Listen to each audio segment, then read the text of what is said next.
us off with when you arrived at Noodles and kind of, why you came in and what your goals were initially and what your vision was as far as where it was going to go. Sure. Well, good morning. I joined Noodles about a little over 8 years ago when they had 99 restaurants. A lot of the early management team, I think, was kind of anxious to do some other things. Also, the investor base at the time, like a lot of startups, started as friends and family, had reached over 350 high net worth accredited investors. And there was an average hold of 7 years when I joined, so they were all talking about liquidity and IPO and other things. With a 7-year average hold, people wanted money, but you really had to say, all right, what was the valuation of the company? What were the strengths of the brand? And that's really what we identified. How do you improve the consumer proposition, the box economics to create the value? And back then I said, listen, IPO shouldn't be a goal. Building a great brand that delivers phenomenal economics and does good things should create value. So let's focus on building a great brand. And if we do that, we'll earn the right to grow. We'll have capital, access to capital, and then we can figure out what the right exit is. And in the last 8 years, we've had 2 pretty big private equity transactions, and our last private equity sponsors are fairly happy because we're at about close to 5x their investment in 3 years. When you came into Noodles, it wasn't necessarily, you weren't necessarily thinking IPO on day one. Yeah, that's correct. Because the public markets, first of all, it's expensive. It is very much a different life. Like, nothing's under the radar screen anymore. So you have to be pretty thick-skinned. And you really don't know the investment decisions that people are going to make in the future. So you really have, as a management team of a public company, you really have to focus on the business and your purpose and executing that well. Because the markets are going to do what the markets are going to do. For us, it was about how do you, restaurants are capital intensive.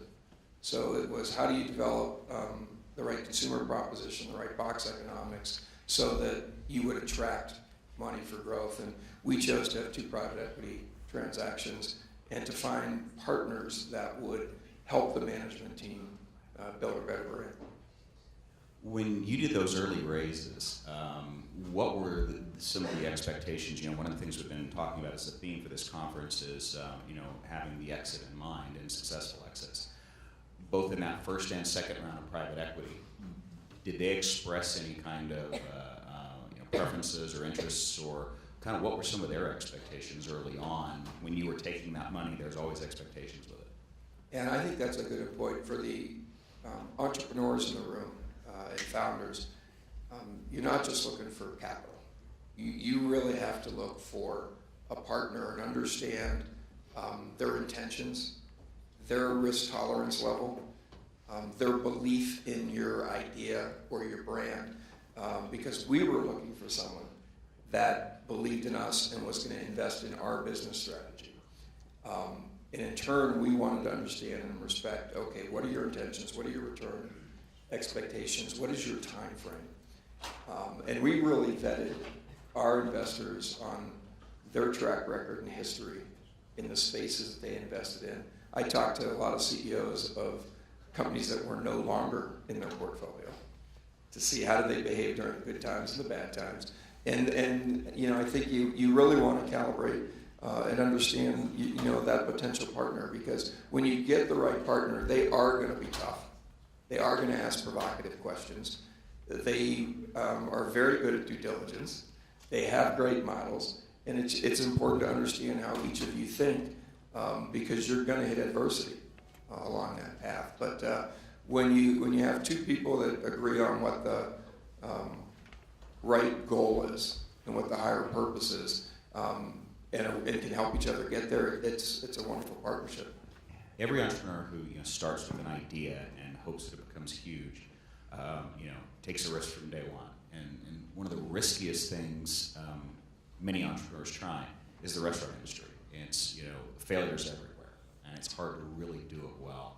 What do you attribute the public market's confidence in Noodles is attributed to? I think partially was we had a long track record of delivering what we said we were going to do. And, the public markets really aren't very forgiving. And when you're a high growth company, you're much more volatile. So you have to have a compelling vision that you believe in, but you really have to execute well.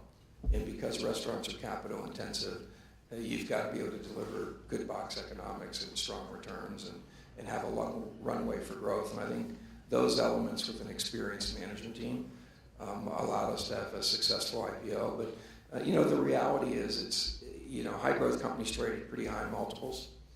And there's, core long-term hold investors. And then there are hedge funds and there are retail traders, and the thing can move all over the place, especially if you have a small float. Good morning. Yesterday on NPR, they had a story about Twitter going IPO, and they were talking about the pop, how people price themselves for the pop. And there was a lawyer on there that was arguing that the pop is actually bad for the company that's doing it. What were your thoughts on that? That's definitely more art than science. And, there's a theory that if you have this huge pop that maybe you left too much money on the table and you raised capital at too expensive of a rate and maybe too dilutive. But I think that's really a combination of not just the pop, but the size of the deal. And we didn't have a large deal. Our intent was to raise around $90 to $100 million in that transaction. So I think, at the end of the day, you could look back 2020 and say, hey, that's too big a pop. Maybe we should have raised capital at a better valuation than we priced at. But, there's a lot of things that went into making that. So, the temperature of the market, the 3 days right before we went, I think 2 of the IPOs that went to price below the range, and 2 got pulled. So, the markets were a little bit choppy. But we thought it was the right thing to do at the time. And I think we're all happy where we're trading. So I think once you make that decision and you put it on the cover, you have an obligation to your investment bankers. I mean, you got to have this agreement that if you price within that range, you're going to go. And if you're above it, you're happy. And if you're below, then, you got to work a little harder. An IPO is just kind of a day. It's a one-day thing. It's the beginning of a process, not the end. So I looked at it as more of a gating event.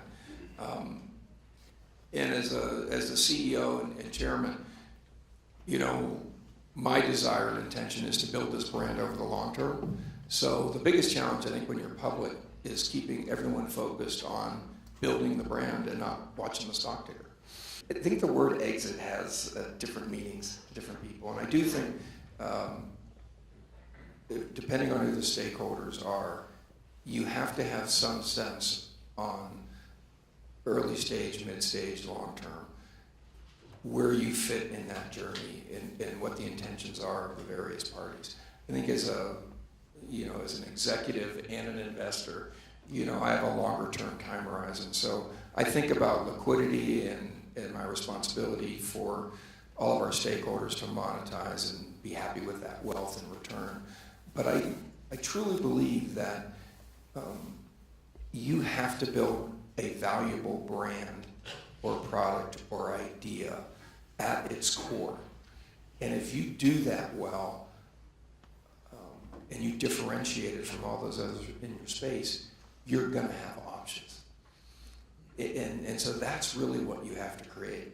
And I think the best financial partners and sponsors know that, and that they're not just economically driven, and they're not just heavily weighted to running models and keeping the finger on the pulse of all that, but they really understand what's the core purpose of the business and how do you make that better.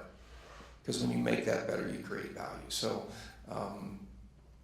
I certainly pay attention to liquidity, and I think your strategy of who to raise capital with, when to do it is important. So you have to have insight to it, because each of those transactions, you're giving up something. You're diluting yourself. Every financial sponsor is going to want rights. Those term sheets, how decisions are made, what happens in a conflict, what's a voting decision of the board, who really controls those decisions, are important to executing a strategy. So I do think you got to think about it, but in the context of that, if you don't build a good brand, it doesn't matter.